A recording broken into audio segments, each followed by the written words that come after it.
Tervitus sõbrad! Jõuluaeg on käes, aastavahetuse aeg on käes ja nagu sa oled võib-olla tähele pannud, siis Tele2 on alustanud Telekom firma kohta üsna ebatavalise kampaaniaga Head aega.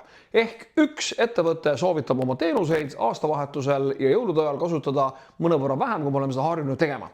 Ja loomulikult on see ühest küljest väga jõuline kampaania, aga mis veel olulisem, see tegelikult väga vajalik ja oluline kampaania.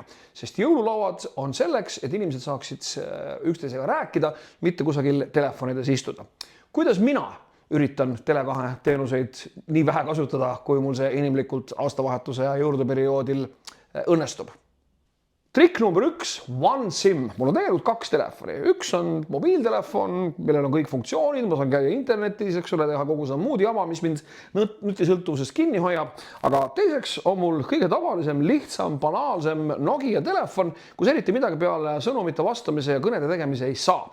Ja Tele2 on niisugune lahe teenus, ma olen sellest ka varem rääkinud, One SIM, ehk mul võib olla üks sama telefoninumber 2 erinevas telefonis. Ja kui ma lähen jõulude ajal oma vanematele või sõpradele külla, siis ma võtan kaasa oma loll telefoni ehk tramfoni ja jätan oma nutitelefoni lihtsalt koju. Ja mitte ainult jõulude ajal, ma tegelikult teen seda nii palju, kui ma vähegi suudan. Trikk number 2. Kui sa oled Androidi kasutaja, siis sa saad kasutada selliseid põnevaid user interface lahendusi nagu nõndanimetatud launcherid. iPhone'il on need launcherid ka olemas, aga neid ametlikult kasutada ei saa, sa pead kuidagi midagi häkkima. Androidiga on see väga lihtne, tõmbad endale selle launcheri alla ja rahu majas.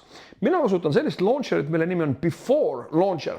Ja see Before Launcher muudab mu telefoni taaskord selliseks, et ma tegelikult tahan teda vähem kasutada, kui ma võib-olla muidu tahaksin.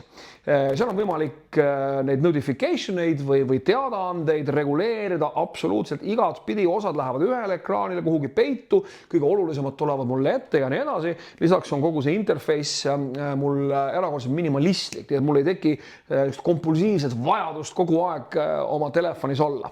Ja trikk number 3.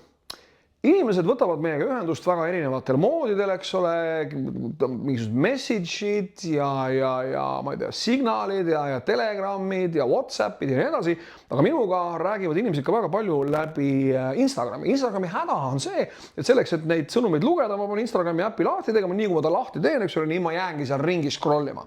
Minul on õnnestunud jällegi üks niisugune natuke häkitud versioon, aga mitte kuidagi ebaseaduslik Instagrami niisugune, kuidas siis öelda, selline Instagrami versioon, kus ma peale nende sõnumite väga suurt midagi ei näegi. Ei näe ma stories'id, ei näe ma reels'e, ei näe ma seda tavapärast feed'i.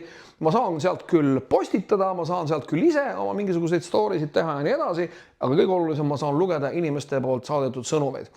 Ma tean, et ilma telefonita on väga keeruline elada ka jõulude ja aastavahetuse perioodil, aga püüdkem, kallid sõbrad, ühiselt see periood elada üle kuidagi niimoodi, et me veedame aega võimalikult vähe telefonis ja võimalikult palju teiste inimeste hulgas ja neile silma vaadates, nendega juttu rääkides ja nendega mõtteid vahetades. Ilusat uut aastat ja näeme jälle!